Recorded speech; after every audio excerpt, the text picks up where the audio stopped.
فرشتوں نے کہا، اے مریم، یقیناً اللہ تعالیٰ نے آپ کو برگزیدہ بنایا ہے اور آپ کو پاک کیا ہے اور سب جہانوں کی عورتوں پر آپ کو منتخب کیا ہے۔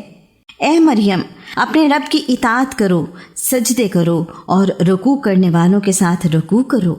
یہ غیب کی کچھ خبریں ہیں جو ہم آپ کی طرف وحی کر رہے ہیں، ورنہ آپ ان کے پاس موجود نہیں تھے جب وہ اپنے قلم ڈال رہے تھے کہ ان میں سے کون مریم کی سرپرستی کرے گا، اور نہ ہی آپ اس وقت ان کے پاس تھے جب وہ جھگڑ رہے تھے۔ جب فرشتوں نے کہا، اے مریم، یقیناً اللہ تعالیٰ آپ کو اپنی طرف سے ایک کلمے کی خوشخبری دیتا ہے، اس کا نام مسیح عیسیٰ ابن مریم ہوگا۔ وہ دنیا و آخرت میں بہت مرتبے والا اور مقرب بندوں میں سے ہوگا، اور وہ گود میں بھی اور ادھیڑ عمر میں بھی لوگوں سے باتیں کرے گا، اور وہ نیک لوگوں میں سے ہوگا۔ مریم نے کہا، اے میرے رب، میرے ہاں لڑکا کیسے ہوگا حالانکہ کسی بشر نے مجھے ہاتھ تک نہیں لگایا؟ اللہ تعالیٰ نے فرمایا، اسی طرح اللہ تعالیٰ جو چاہتا ہے پیدا کرتا ہے۔ جب وہ کسی کام کا فیصلہ کرتا ہے تو یقیناً وہ اس سے کہتا ہے کہ ہو جا تو وہ ہو جاتا ہے، اور اللہ تعالیٰ اسے کتاب اور حکمت اور تورات اور انجیل سکھائے گا، اور وہ بنی اسرائیل کی جانب رسول ہوگا۔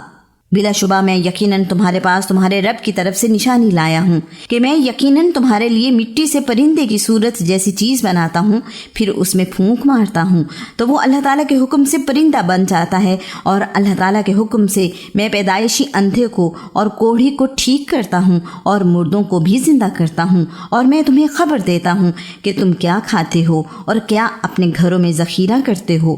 بلا شبہ اس میں یقیناً تمہارے لیے نشانی ہے اگر تم ایمان والے ہو، اور تصدیق کرنے والا ہوں اس کے لیے جو مجھ سے پہلے تورات میں سے ہے، اور تاکہ میں بعض وہ چیزیں تمہارے لیے حلال کر دوں جو تم پر حرام کر دی گئی تھیں، اور میں تمہارے پاس تمہارے رب کی طرف سے نشانی لے کر آیا ہوں، چنانچہ اللہ تعالیٰ سے ڈر جاؤ اور میری اطاعت کرو۔ بلا شبہ اللہ تعالیٰ میرا بھی رب ہے اور تمہارا بھی، چنانچہ اسی کی عبادت کرو، یہی سیدھا راستہ ہے۔ پھر جب عیسیٰ نے ان سے کفر محسوس کیا تو کہا، کون اللہ تعالیٰ کی طرف میرا مددگار ہے؟ حواریوں نے کہا، ہم اللہ تعالیٰ کے مددگار ہیں، ہم اللہ تعالیٰ پر ایمان لائے ہیں، اور آپ گواہ ہو جائیں کہ یقیناً ہم فرمانبردار ہیں۔ اے ہمارے رب، جو آپ نے نازل کیا ہے ہم اس پر ایمان لائے ہیں، اور ہم نے رسول کی پیروی کی ہے، چنانچہ ہمیں بھی گواہی دینے والوں کے ساتھ لکھ لیجیے۔ اور انہوں نے خفیہ تدبیر کی اور اللہ تعالیٰ نے بھی خفیہ تدبیر کی، اور اللہ تعالیٰ سب خفیہ تدبیر کرنے والوں میں سے بہتر ہے۔ جب اللہ تعالیٰ نے فرمایا کہ اے عیسیٰ، یقیناً میں تجھے قبض کرنے والا ہوں اور تجھے اپنی جانب اٹھانے والا ہوں، اور ان لوگوں سے جنہوں نے کفر کیا تجھے پاک کرنے والا ہوں، اور جن لوگوں نے تیری پیروی کی انہیں قیامت کے دن تک ان لوگوں پر غالب کرنے والا ہوں جنہوں نے کفر کیا۔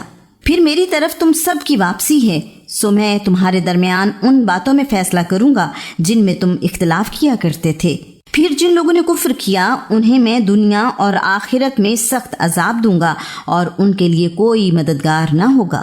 لیکن جو لوگ ایمان لائے اور جنہوں نے نیک عمل کیے تو انہیں وہ پورے ان کے اجر دے گا، اور اللہ تعالیٰ ظالموں سے محبت نہیں کرتا۔ یہ ہے جو ہم پر حکمت آیات اور نصیحت میں سے تم پر پڑھتے ہیں۔ بلا شبہ عیسیٰ کی مثال اللہ تعالیٰ کے نزدیک آدم کی مثال جیسی ہے۔ اللہ تعالیٰ نے اس آدم کو مٹی سے بنایا، پھر اس سے کہا کہ ہو جا تو وہ ہو گیا۔ یہی حق ہے تیرے رب کی جانب سے، چنانچہ آپ شک کرنے والوں میں سے نہ ہو جانا۔ پھر جو آپ سے اس میں جھگڑا کرے، اس کے بعد جو علم میں سے آپ کے پاس آ گیا تو آپ کہہ دو، تم آؤ، ہم اپنے بیٹوں کو اور تمہارے بیٹوں کو بلائیں، اور اپنی عورتوں اور تمہاری عورتوں کو، اور اپنے آپ کو اور تمہیں بھی بلائیں، پھر ہم گڑ گڑا کر دعا کریں، بس ہم جھوٹوں پر اللہ تعالیٰ کی لعنت بھیجیں۔ بلا شبہ یہ یقیناً سچا بیان ہے، اور اللہ تعالیٰ کے سوا کوئی معبود نہیں، اور بلا شبہ اللہ تعالیٰ یقیناً وہی سب پر غالب کمال حکمت والا ہے۔ اگر وہ پھر بھی منہ موڑیں گے تو اللہ تعالیٰ فساد کرنے والوں کو یقیناً خوب جاننے والا ہے۔ آپ کہہ دیں، اے اہل کتاب، اس کلمے کی طرف آؤ جو ہمارے درمیان اور تمہارے درمیان برابر ہے، یہ کہ ہم اللہ تعالیٰ کے سوا کسی کی عبادت نہ کریں اور اس کے ساتھ کسی کو شریک نہ ٹھہرائیں، اور ہم اللہ تعالیٰ کے سوا ایک دوسرے کو بھی رب نہ بنائیں۔ پھر اگر وہ منہ موڑیں تو آپ کہہ دیں کہ تم گواہ ہو جاؤ، بلا شبہ ہم مسلمان ہیں۔